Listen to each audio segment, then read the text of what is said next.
Iran में इस्माइल हानिया की मौत पर एक्शन शुरू हो चुका है। ईरान में 2 दर्जन से ज्यादा बड़े अधिकारियों की गिरफ्तारी हुई है। हानिया की सुरक्षा में सेंधमारी के जिम्मेदार अफसरों को सख्त से सख्त सजा दी जा सकती है। तो उधर दूसरी तरफ इजराइल ने हानिया और दाइफ के बाहर गाजा की जिस सुरंग में अड्डा बनाए बैठा है, आईडीएफ ने अब उसे चारों तरफ से घेर लिया है। हमारी स्पेशल रिपोर्ट में देखिए गाजा के किस बिल में सिनवार छिपा बैठा है।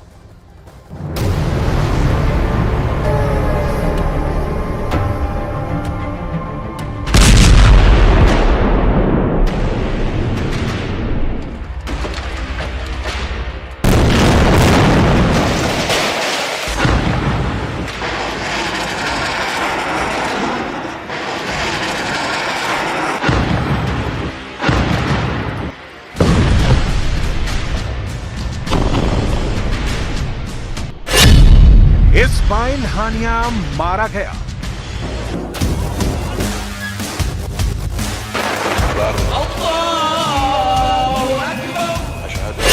मोहम्मद दाइफ मारा गया।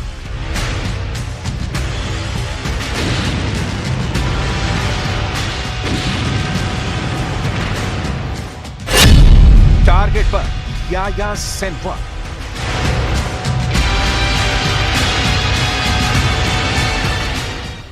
गाजा पूरी तरह तबाह है। रफा में भी कोई सलामत नहीं। ठीक वही तस्वीर अब वेस्ट बैंक के तुलकरम की दिखाई देने लगी है। हर ओर तबाही, हर तरफ बर्बादी, हर तरफ गोलियों की गूंज, हर तरफ खंडहर। रॉकेट धमाके से जमींदोज हुए मकान, मिसाइल की मार से तबाह हुई बस्तियां, टैंकों के गोले से धुआं धुआं हुई गलियां। इजरायल ने तुलकरम को बारूद से पाट दिया है।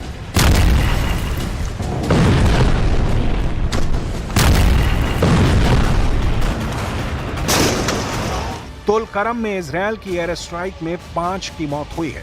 आईडीएफ ने दावा किया है कि इस हवाई हमले में हमास का एक टॉप कमांडर ढेर हो गया है। आईडीएफ ने यह हमला कतर में हानिया का जनाजा उठने के बाद अंजाम दिया।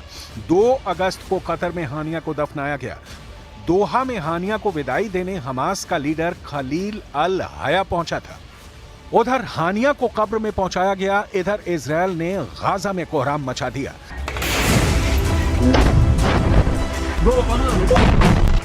3 अगस्त की सुबह से भीषण बमबारी कर इजरायल ने गाजा पट्टी के उत्तर में एरेज क्रॉसिंग पर भारी तबाही मचाई है। The IDF will not tolerate terrorist attack on Israeli civilians.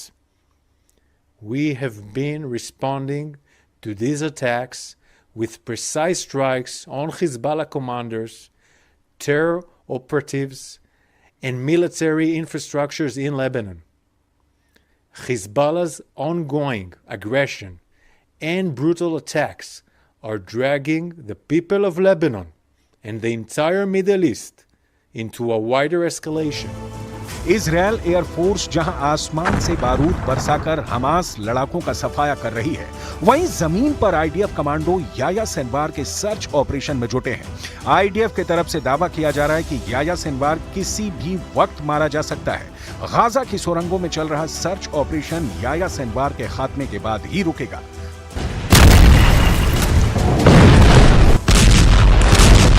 IDF की तरफ से दावा किया जा रहा है कि याह्या सिनवार किसी भी वक्त मारा जा सकता है। गाजा की सुरंगों में चल रहा सर्च ऑपरेशन याह्या सिनवार के खात्मे के बाद ही रुकेगा। इजरायली सेना गाजा में हमास चीफ याह्या सिनवार के सीक्रेट अड्डे तक पहुंच गई है। Israeli media outlet Ynet ने बताया कि आईडीएफ की आतंकवाद विरोधी यूनिट 98 डिवीजन ने गाजा पट्टी के सबसे बड़े शहर खान यूनुस को छापा मारने के 8 दिन बाद छोड़ दिया है। अब आईडीएफ फोर्स खान यूनुस और रफा के बीच ऐसे इलाके की तरफ बढ़ रही है जहां अब तक ऑपरेशन नहीं किया गया है। इजरायली सेना ने दावा किया कि हमास के सुरंगों के बड़े नेटवर्क का पता लगाया जा चुका है। यह टनल नेटवर्क इतना बड़ा है कि इसमें गाजा पट्टी के उत्तर में एरेज क्रॉसिंग के पास से एंट्री करके दक्षिण में रफा के बाहर निकला जा सकता है। सेना ने बताया कि खान यूनिस के ऑपरेशन के दौरान डिवीजन हमास नेता को पकड़ने के बहुत करीब थी। सिनवार चप्पल पहने और निहत्थे घूम रहा था। आईडीएफ ने गाजा में रेड के दौरान गिरफ्तार किए गए लोगों से सिनवार के बारे में महत्वपूर्ण जानकारी मिल रही है।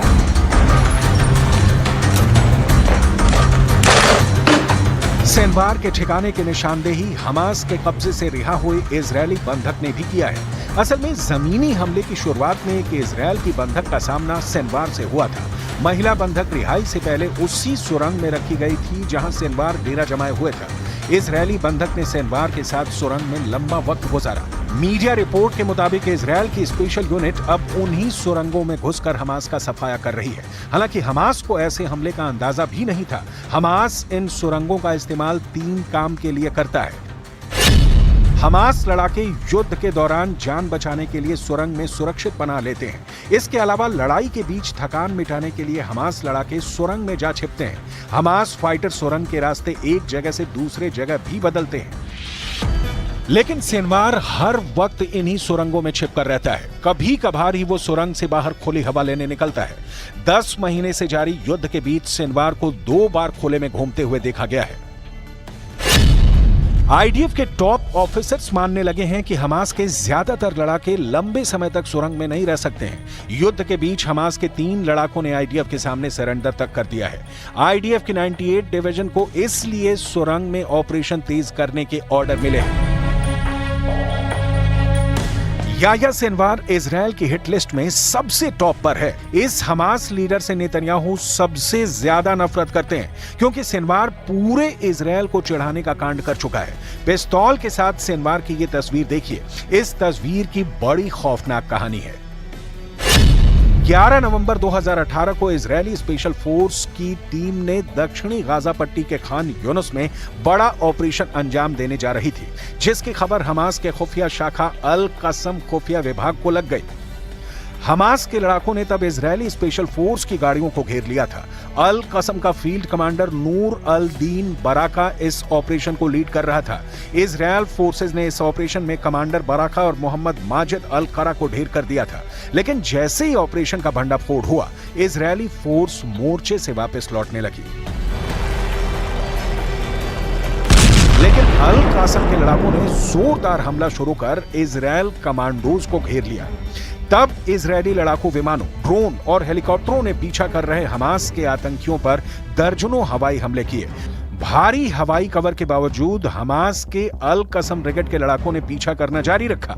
इस दौरान इजरायली सेना का एक हेलीकॉप्टर सीमा पर लगी बाड़ के पास उतरा और भारी गोलीबारी में भाग ले रहे इजरायली कमांडो के जीवित और मारे गए लोगों के शवों को बाहर निकाला।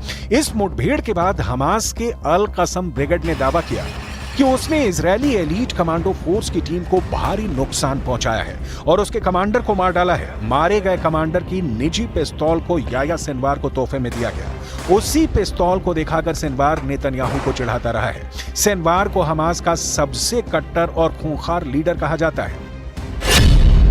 62 साल के याह्या सिनवार को अबू इब्राहिम के नाम से भी जाना जाता है। सिनवार का जन्म गाजा पट्टी के दक्षिणी इलाके के खान यूनुस के शरणार्थी कैंप में हुआ था।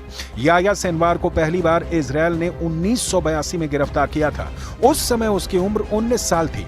1985 में सिनवार दोबारा गिरफ्तार किया गया। सिनवार 1985 में हमास के संस्थापक शेख अहमद यासीन के करीब आया। सिनवार को गाजा पट्टी में हमास चीफ का पद दिया गया।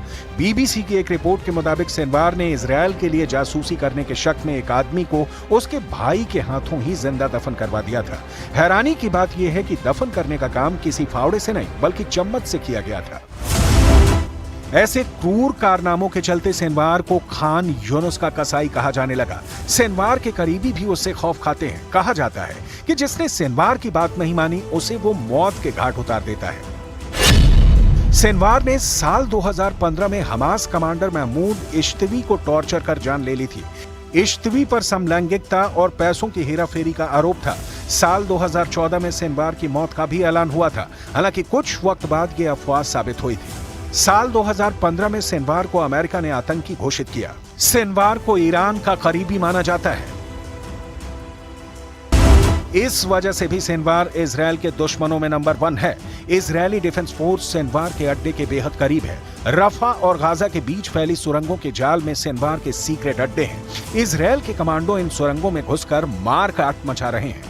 जाहिर है सिनवार से सामना होते हुए उसका खेल भी उसी तरह खत्म होगा जैसे हानिया और दईफ का हुआ, क्योंकि नेतन्याहू को याह्या सिनवार के खात्मे तक सुकून नहीं मिलेगा।